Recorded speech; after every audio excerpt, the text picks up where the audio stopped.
Thank you so much. Our guest of honor, Nobel Laureate Dr. Abdulrazak Gurnah, distinguished guests and dignitaries, ladies and gentlemen, good morning. My name is Shamshad Murtuza. I'm a professor of English at the University of Dhaka and the special advisor to the ULAB Board of Trustees. It is my proud privilege to welcome you all to ULAB, a university that begins with you. As the name suggests, ULAB is the home of liberal arts, where we aim to make a difference. The presence of Professor Abdulrazak Gurnah among us today makes one such difference. It is a Monday morning when we are going to do something different. For a change, we're going to answer the million-dollar question, what can you do with your degree in English literature? The proof is in the pudding. You can become an academic with a Nobel Prize in your bag. You can take up writing as your passion. You can even own a university. You know, for us, it was a sheer privilege to be a partner of the Dhaka Lit Fest that ended yesterday. It was a remarkable meeting of creative minds from all over the world. It celebrated the theme of coming togetherness through stories. We heard stories of different kinds, of sports and music, of genres and genders, of struggles and survivals, of place and memory, of humans and non-humans. Above all, we have heard stories of the triumph of science, innovations that helped us navigate through the pandemic. We also heard about the importance of stories, both big and small. We heard how traveling to Dhaka changed the minds of our honored visitors, how the event put us on a global map. In his inaugural speech on the 5th, Dr. Gurnah hoped to learn about Bangladesh. We would be curious to know of his experience in Dhaka. As an author, he has repeatedly highlighted traveling as a mode of distance and a source of perspective. It provides a degree of amplitude and liberation. I'm actually quoting him. Traveling intensifies recollections, which is the writer's hinterland. Today's talk on the writing and its hinterland is a continuation of the conversation that ended yesterday. For the last 4 days, writers who write in their private space came to a public forum to share their ideas. Dhaka witnessed something brilliant. Our talk today is an afterthought. It is a coda to the performance brought together by 3 maestros, Dr. Qazi Anis Ahmed, Sadaf Saz, and Ahsan Akbar. Dr. Qazi Anis is the Vice President of ULAB Board of Trustees. We know him as a formidable novelist. He is also a professor of English at ULAB who did his PhD in comparative literature from New York University. May I now request Dr. Anis to introduce our guest of honor, Professor Abdulrazak Gurnah.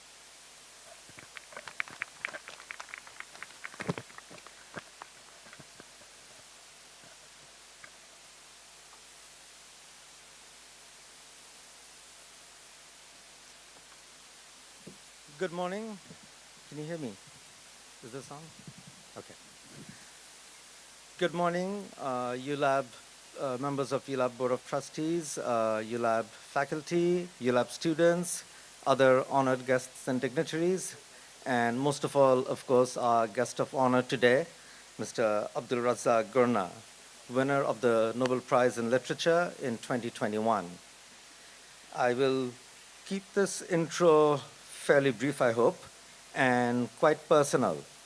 I had the good fortune somehow to come across his novel, Admiring Silence, when I was a student in New York. I think the book came out in probably 96, and I think I read it a year later in 97. And from the moment I read it, for me, Mr. Gurnah, his writing, became a guiding star in what felt like an increasingly tumultuous sea of noise. I felt that his voice was a quiet one, a patient and penetrating one that required concentration and restored concentration. And as a reader and aspiring writer for me, I found that immensely helpful. His writing began with a novel called Memory of Departure that largely came out of the sorrows and experiences of his own displacement. He was born in Zanzibar, moved to UK as a young student, and it was a lonely time, and the thoughts and feelings of that experience eventually took the form of a novel. And with that first work, I think in large part he made, or it became, that movements, often of a forced nature, became a abiding theme of his work. But it didn't stay focused only on himself. It was a widening circle, and he kept paying attention to others, attention to lives that were very different from his own. And these were lives that were often devastated by the great forces of history. He kept a steadfast gaze on topics or historic events that were not necessarily any longer so fashionable when he was writing about them. But he wasn't chasing trends. He had a very steadfast vision, and he kept looking at it. Colonialism, great power struggles, sometimes in the form of great wars, and sometimes in the form of little wars, but always told through their ultimate impact on small, ordinary lives, lives that become completely often eviscerated. And yet, there is also a wrenching quest and sometimes a heartening success, even if a small one, of dignity, of somehow people making sense from all the broken pieces of their lives. So I can only say to this audience, especially to our students, if you haven't read Mr. Gurnah yet, you absolutely must. It will be a revelation. It will be something that I think really you will find enriching. It will be enjoyable to read, and it will give you a lot to think about. And as a writer myself, I have always found Mr. Gurnah's writing also very exemplary and inspiring. He has a style that I feel is very quiet, and you can be fooled into thinking, into almost not noticing it. But if you pay attention or know a little bit about writing, you will also feel and know that you're in the hands of a master. And even within that quietness, there will be surprising sudden turns of phrase and also upending of the form in ways that once again will startle you into recognition, even at a cognitive level, at a consciousness level, and restore that very important thing, concentration. We live in a time of great distractions and diversions, so a writer like him and the gift of books he's given us over the years now, starting with Memory of Departure, I already mentioned Admiring Silence, to mention two other of my personal favorites, Desertion, which came out in 2005, and his most recent, Afterlives, which came out in 2020. It is such a world of riches. Please immerse yourselves in that gift. And with that, I won't extend my comments anymore, except just to say it is such a tremendous honor for us to have you with us here, Mr. Gurnah. Welcome to ULAB. We would love to hear from you. Thank you.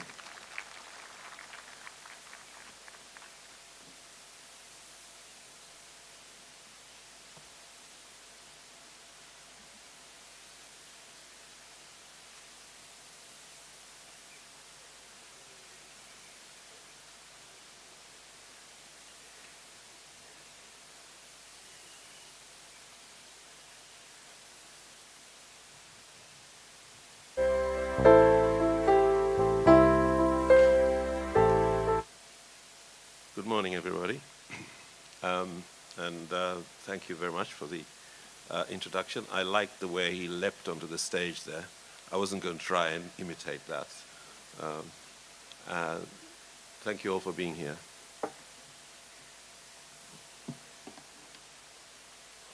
Right, okay, we're all set?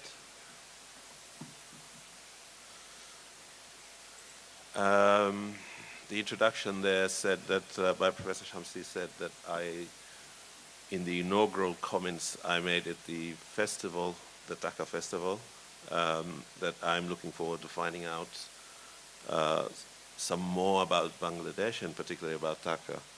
Uh, well, it was such a busy time, I can tell you, at the festival. They made us work very hard, and I'm not sure if I made very much progress in that project of finding out a great deal about Bangladesh, of course, except what I see as we move from one place to another.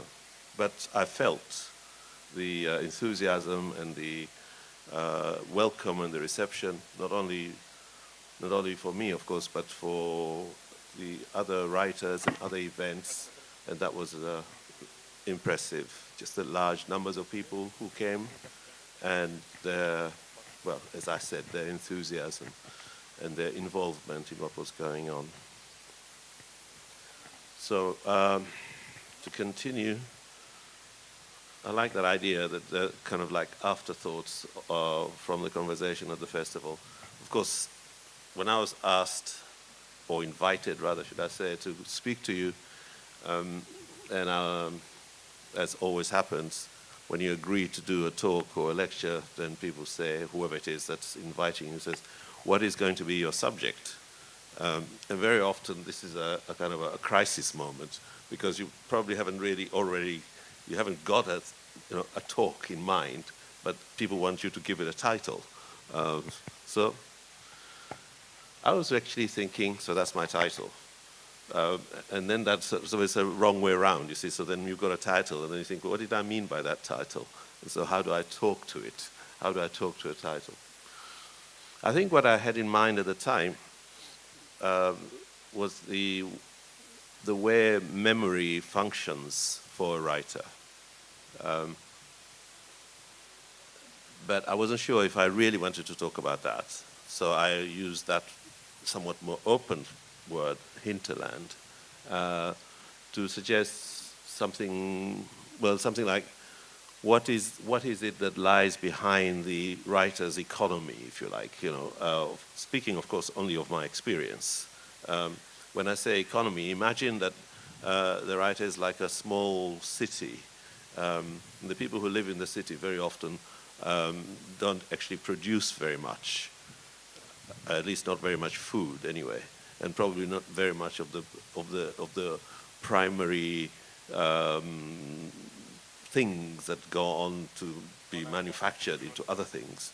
It's people who are around the city, in the country, the farmers, whoever, the people who dig up clay for the potter and that kind of thing. So that's the hinterland that I had in mind. What is it that happens behind the product that then becomes the piece of writing that is then given to you as readers, or to us, should I say, as readers? So that's what I meant when I said that I was thinking of memory. What function does that play in the way that a writer works? When I say a writer, I really mean me, because I can't, speak of other people's experience. But so I'm not trying to generalize my sense of how it plays. So read it like that. Read it that I'm really talking about how writing works for me, rather than that I'm speaking in a general way. I will probably do so as I go along, but to begin with, I'm going to think about memory. So memory is deceptive. Well, you all know that. Memory is deceptive. Sometimes you're not sure if you're remembering things correctly. You often miss important details. How many times have you been speaking to somebody who perhaps shares the event that you're remembering, and you say, this is what happened and that is what happened. They say, but don't you remember also there is something you've forgotten, and this other person reminds you of that. I have a brother who's more or less the same age as me, a year between us. We've always lived in the same, not always, when we were younger, of course. We always shared a room. We went to the same school. We were often in the same class, and so on. But we still find ourselves saying, no, it didn't happen like that. It happened like this, correcting each other's memory of what had happened. So it's a tricky thing, what we think we remember.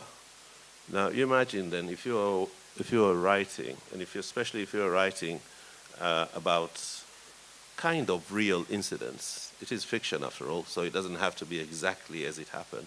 But still, very often it's informed by something that did happen. And as you try to recall it, and this is a beautiful thing about writing, because as you try to recall it, these small forgotten details actually come back. Things you had not thought of, things that in an ordinary way you don't have time or reason to think about or to bring back into your present, as it were. But what happens is that you remember a little more detail, and then that detail connects with another detail, and before very long, as you get into the practice of doing it, you find that, in fact, as time passes, you remember more and more rather than less and less. And strangely enough, you remember further back rather than closer to now. It's really, it seems to me, an important resource for the writer. There is, and that might seem okay because you're doing fine, you're remembering, you're writing, you're moving on. But there is a rather, well, I was going to say darker side to it, but it isn't really darker. But there is a rather unfortunate or nagging side to it because then you don't always want to remember everything. There are a lot of things you want to forget. But once you begin this process, then they keep coming, these things that you perhaps had quietly put away, and they come back. And so you have to live through all of these things. But it isn't always to do with remembering correctly. This is the other thing, that it isn't always to do with remembering exactly as things happen. But what that does is it gives you a sense of what it was like at certain times, what it was like to feel or to grow up or to live or to have experienced. And therefore, when you come to writing about something else, something you're making up, a fictional person, you do have all these other dimensions, which are felt dimensions that you've remembered, and you can now give to somebody else as a way of authenticating whatever it is that you're presenting. But also memory is important because there are so many attempts to erase that memory. We live, people often say we live in times that are, turbulent or confusing or difficult. Yes, we do. But I don't really think we're exceptional. Our time, I don't think it's an exceptional time. Most people in their own epochs, as it were, probably felt the same way, that we live in turbulent times, for different reasons, perhaps. A few years ago, there was the threat of terror everywhere, suicide bombings, planes being hijacked, and that too seemed like a moment of crisis. And the whole world was being invaded, conflagrations here and there, and so on, powerful nations going to bring peace, apparently, by bombing everybody to death. So the idea of crisis and so on is always with us, I think.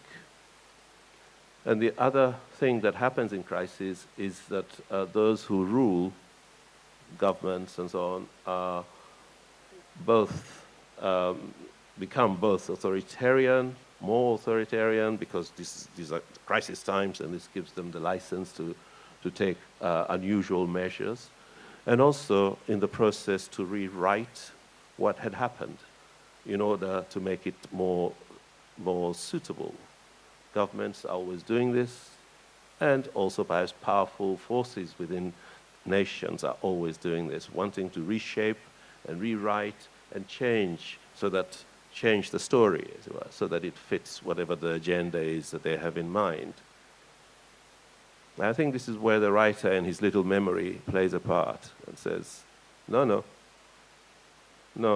this is not how it was. It was like this. And so those remembered moments or those remembered apprehensions, understandings, become a way also of resisting the, shall we say, the revision of the story or the revision of the narrative of both our times and indeed of the times before us, of historical moments. Of course, you can also take the big moments in this respect. You can take the way, for example, European colonialism was narrated, how it was told. So I'm talking in particular of how the European colonialism of various African nations. Colonialism is not the same for everybody. It didn't happen in the same way for everybody. It happened here in this subcontinent in quite a different way from the way it happened, say, in South Africa or in North America or in our part of the world. But nonetheless, there is a consistent underlying idea in the way that it narrates, I mean, the way European colonialism narrates itself to itself, which is to a large degree self-aggrandizing or at the very least self-forgiving. We did this and we did that, and the other things that were done, the ugly and cruel things that were done, the hubristic and the ideas of superiority, those are not spoken about, or rather they're not emphasized. On our part, on the part of, say, somebody like myself, I very much want to emphasize those as the kind of what drove colonial cruelty was a belief in superiority of one over the other. So those are not quite as human as we are, etc. I only give that as an example. I'm not really talking about colonialism in depth, but saying this is one of the ways in which that idea of memory then is important. You remember not only for yourself, you remember not only the personal histories of things you went through, but those also relate to the history of people and of larger societies. And so, but the memory is also shared.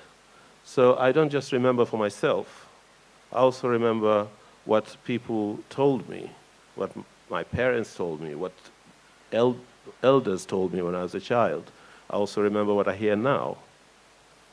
So the writer then becomes a kind of a confluence of all of these narrations, narratives, remembered fragments, and so on. And of course, the writer also has his own mind and his own intelligence and his own eyes and ears, etc., and can see and make up his own mind. But all of these things come together and produce a little book. And out of that, now I'm turning myself around, now I'm a reader, so that we as readers then, when we receive a work of writing, work of literature, what happens? Well, a variety of things. The first thing that happens that we look for, I think, is an imprecise kind of pleasure. So we look to be pleased and somehow delighted, not in the way that you would if you saw something funny, not in the way that you would if you saw beautiful young women or men dancing, but perhaps for something quieter than that, because usually we read on our own, although I guess sometimes we might be listening to a reader, but usually we read on our own, so we're on our own, and what we look for, I think, in the first place, is that, is this engaging me? Is this pleasing me? I mean, in that sense, I don't mean pleasing in the simple sense of it gives me pleasure in a simple sense, but in a profound sense, in the same way that music does, for example. So we don't listen to it and say, although sometimes we might, but we listen to it and something works that engages and that keeps you listening or keeps you reading in the first place. Now, it could also be that as we read, we think, yes, I know that. I know this. This is something I know. And I agree with this. So we read something and we recognize something that we have already ourselves arrived at. Or it could be that we haven't arrived at that and we read something and we think, yeah, that's really interesting. I hadn't thought of it like that. And so it illuminates our understanding. It increases our understanding of familiar things. But also, when we read, we are struck by what we didn't know at all. So, in other words, there is also news in the literature, in things that we read. All of these things may happen at once. All of these things may happen at the same moment, even, or within seconds of each other. I'm thinking of something, I don't know how many people here have read Solzhenitsyn's novel, A Day in the Life of Ivan Denisovich. Some people. Okay, if you haven't, and you have time, and you have a choice between reading this and that, and one of those is One Day in the Life of Denisovich, read One Day in the Life of Ivan Denisovich. It will do all of these things I'm describing here. It certainly did it for me. So that although you think you know something about the Russian Gulag, what happens is that it makes you see in a seriously detailed way what it is like to be in the Russian Gulag. So this is what I mean by news. It's not that it tells you something entirely alien and out of this world, but it brings you news that you had no way previously of receiving. So that's what happens as a reader. So then, to return to our title, just checking the time to see how much time I've got. To return to our title, if the writer's hinterland is memory, this is not a simple thing. This is not simply a matter of remembering, but it's also a matter of remembering in detail, possibly adding to that memory. Sometimes you need to check things, so this is what co-research, as far as I can see, for a writer, I mean. It's not that you invent a subject, but you begin with an idea, and then you know what you know about it. You don't begin from nothing, and then you go maybe perhaps read to either to confirm certain things or to broaden your understanding. So the writer too learns as he, I stick with he because as I've told you, I'm speaking about myself really, as he probes and investigates and reflects. In my experience, it takes a long time to write. It's not that the writing process is lengthy, not particularly. It might be if you have to, like Shehan was talking about yesterday, those of you who were at the festival will know, it could be that you may have to rewrite several times. This is normal. This is not exceptional at all. Writers don't often talk about it, but quite often the process of you write one draft and another one, then the editor looks at it and the editor asks for more revisions and you think, yes, well, maybe, I'm not sure, at least this is me, I'm not sure, then you revise a third time, and so on, and so it goes on. So there are various stages of this process of revising and so on. And then the thing is ready and the process goes on. A lot of people are involved, a lot of time is involved, a lot of thinking is involved. The greatest thinking is actually before, I think, for me anyway, before I begin to write. The lengthiest period is before I begin to write. It might take 3 or 4 years sometimes before I begin to write. I think my novel Paradise was published in 1994. I think I wrote the first paragraph, which actually, strangely enough, turned out to be the final paragraph of the novel, but that's a different story. But I wrote that in 1984, so that's 10 years. It doesn't mean I was doing nothing else in those 10 years, but that's how long it takes for things to kind of percolate and do their stuff in there. And then the moment arrives when either there is time now when there wasn't before, or I wasn't sure, because people sometimes lurk around with their iPhones to take selfies when you're not looking. You know. So I wasn't sure if that was a lurker. What was I saying? Anyway, so it takes a long time. I was saying, and I was giving the example of paradise. I might also say that that final paragraph, which was the original first paragraph, was of the recruiting drive of the German, it's about the First World War, and the German forces, the German administration, rather, should I say, was recruiting mercenaries for the army. And that's how Paradise ends. So for a long time, I was thinking, while other things were going on, what happened to this young man who becomes a mercenary?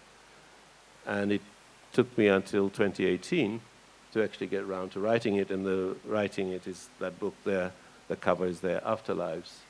So it takes a long time.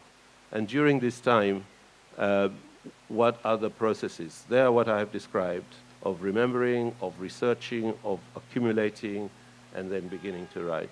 And then even then, it's not over, because as you write, then other things come up. So as you do that research thing that I mentioned, you discover things you hadn't thought of before.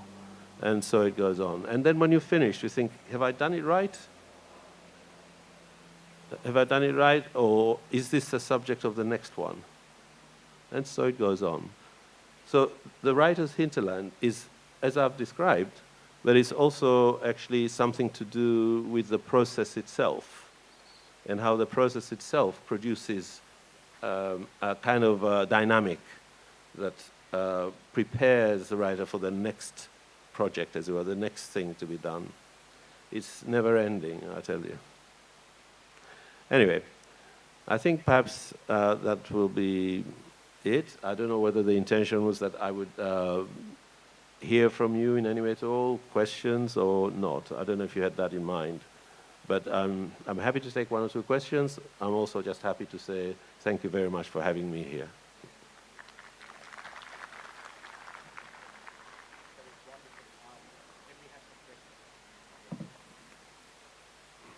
Don't feel you have to. It's just two questions.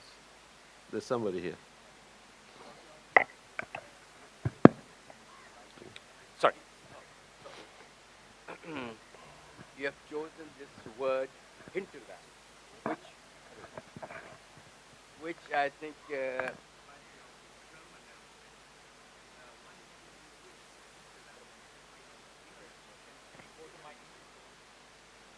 He's asking, let me just repeat it. He's asking why hinterland, and he's suggesting this is a German word, why not an English word? No, it's an English word. So that's not a problem. And I like hinterland because it suggests amplitude. You know, it doesn't say, like I've been talking about memory, but I've tried to show that memory is not a simple thing. So by hinterland, I mean I'm referring to this, the resources, if you like, what is behind the process. Okay? There's somebody else there. So I am Professor Ilham Hussain. I have a question, sir. I have read most of your novels, and I am working with African literature and culture, and I'm trying to acquaint the people of our country with African literature in Bengali. So I have a question. Yeah. You write from your memory, and while I recite your novels, I find that all the writings seems to be from your first-hand experience. So how do you negotiate with your memories? Though we know from Salman Rushdie that homeland goes into memory, while it goes into memory, it turns into a shadow. But your recollections in the novels seem to be very, very dynamic and close to life. So how do you negotiate with your memory and make it dynamic in your writing? Thank you, sir. Well, I don't want to disagree with you, but they're not, the events in the novels are not really close to my experience in that way that you describe.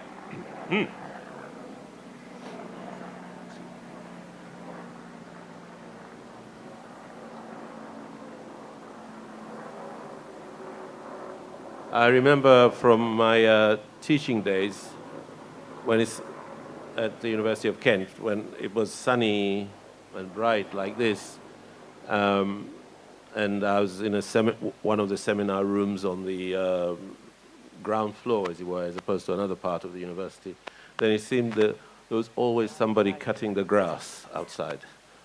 So the lawnmower going up and down, so that's that.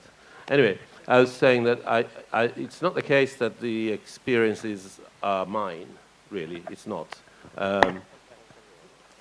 Very little of it is based on my actual life. On the other hand, it's not too far from my experience in the sense of either because I have observed, or I have heard, or I've been told by others, or I have read in that way. So I don't think it's a problem of trying to keep me out of the writing, as it were, because I'm not. Except, of course, I am in the sense of that it's my imagined reality that I'm writing about. On the other hand, it's not a lot of writing of what, it depends. This is genre writing. If you're writing, say, a detective novel or a science fiction novel, you do not need to the kind of tools, as you are, that I've been discussing. You don't need to remember this and that in great detail and so on. You can do it by various sort of formula, almost, by plots and so on and so forth. But the kind of writing I do, which is more of a kind of a reflective kind and kind of bringing out or teasing out certain ideas and understandings and so on, does not require that sort of plotting, generally speaking, although it's helpful for there to be a motor driving the narrative, a story or something like this. So the problem of whose story is not an issue with me. Of course, there are ways in which you have to be sure you're not stepping on other people's intimacies, if that's the case. And on the whole, it's not difficult to do that. You can always change a detail here and change a detail there, change a name, change a time, and so on, so that it becomes unrecognizable, because what is important is not always the personal connection to an individual, but something else, something to do with, let's say, a relationship or something like that. That is the issue. I don't know if that responds adequately to your question. Okay, one more.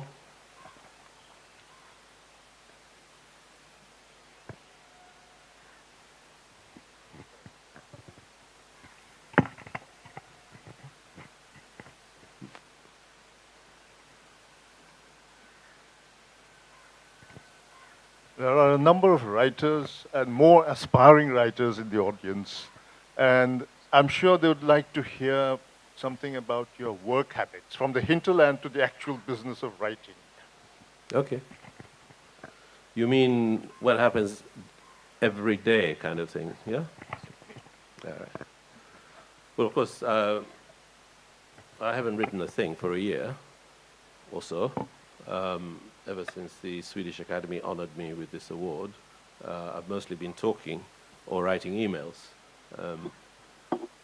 But if I'm living a normal life, or when I was living a normal life, and I was writing, so what I would do is I would be probably about 8 o'clock in the morning, I would begin, I'll be at my desk, and I would stay there for as long as I can. That depends. Usually that would certainly by around about mid-afternoon I would be exhausted, or the mind is died. But it also depends on how things are going. Sometimes when things are going well, you can stay there and keep writing. When things are not going well, there might be a cricket match going on so you might switch to the internet and just have a look to see what's going on. But generally speaking, it would be that I would stay for most of the day at the desk. And then at a certain moment, I usually stop for the day when I reach somewhere where I know what's happening next. So I know what the next day's work, really. What am I going to do tomorrow? So you get to a certain point, instead of rushing in, I think, okay, that's a good place to stop, because I know when I come back tomorrow, And what I usually do is when I come back the next day is I will revise the previous day's work first for the first 2-3 hours, depending on how that goes. And then I arrive once again to the place where I was yesterday and then go forward. And that's how it goes, day after day like that, till the job's done. All right, I think we can call it a day there. Thank you very much indeed for being so patient.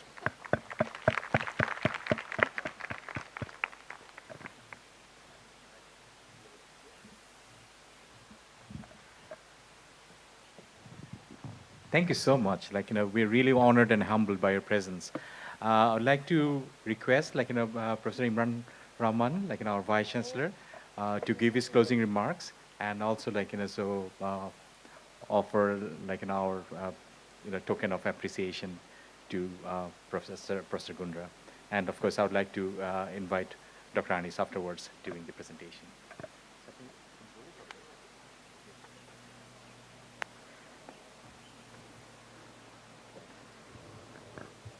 Good morning. I'll keep this short. So we are so honored to have Professor Abdulrazak Gurnah in the ULAB campus. It's an amazing, the memories of your visit will, be kind of savored for long. Thank you so much, Professor Gurnah, for making the time to come here. And I hope when you go back, you take back fond memories of the people you met in Bangladesh, the places you've seen, even through the car window. But I hope there'll be a chance for you to return to Bangladesh. Thank you so much. Another big round of applause for. And thank you also, Dr. Anis, for that really wonderful introduction, which kind of set the stage for Professor Gurnah's speech. And to the Board of Trustees as a whole, we are always grateful for the beautiful university that they have given us, given the students. I'd also like to thank the organizers of the Dhaka Lit Fest who made this possible. And I mentioned Dr. Anis and, of course, Sadaf and also Asan. And my colleagues, but mostly, ladies and gentlemen, the guests, thank you for coming to ULAB. You appreciate that in a crowded kind of concrete jungle of Dhaka, a bit of green makes all the difference. So I hope you will be back in Dhaka at ULAB for various events. We'll keep you on your guest list. So hope you've had a wonderful time listening to Professor Gurnah. Thank you very much.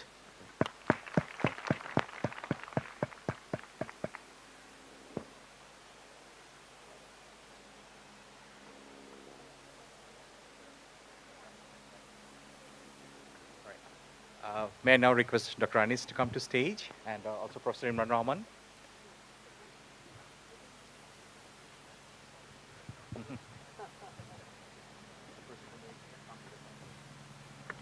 So on behalf of ULAB, I'd like to request Professor Imran to hand over a token of appreciation. Okay.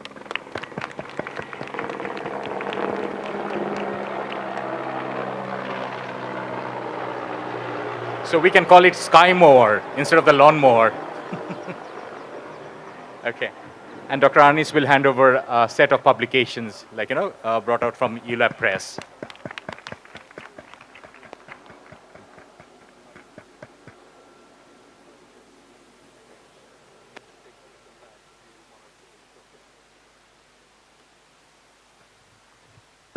So a big round of applause for our guest, and thank you so much. So tea is served at the back, and I would like to request our invited guests to follow the Vice Chancellor to the Chancellery and help yourself. Thank you so much. You've been wonderful.